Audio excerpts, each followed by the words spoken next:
Ako po si Jerome, operator po ng DTF printer dito sa Shared Planet Divisoria. As of July 13, ginamit ito ng 5 days na may total meters na 70. Ito po ang printer head area. Ang huling palit po nito ay noong May 11, 2024. Ito naman po ang wiper at capping na may 80% good condition. Head clean.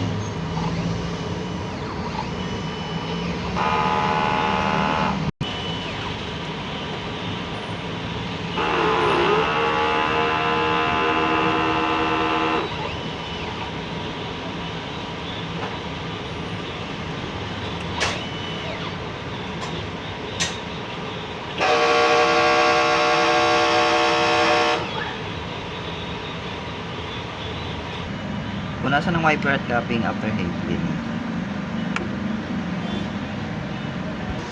Ito po ang nozzle check. Yung system, tama lang ang level. Ang damper po ng colored ay hindi pa napalitan at ang damper naman po ng white ay pinalitan last month lang. Waste tank nakaka-dispose lang. Ito po ang ABR at wala naman po kaming ground wire. Ito po yung stocks ko ng CMYK. DTF powder. Inus ink. DTF film. Production log. Checklist. Ang nagamit ko sa consumables ay isang magenta, isang yellow, 4 na white ink, isang DTF powder, at 2 DTF film. Yun lang po. Thank you.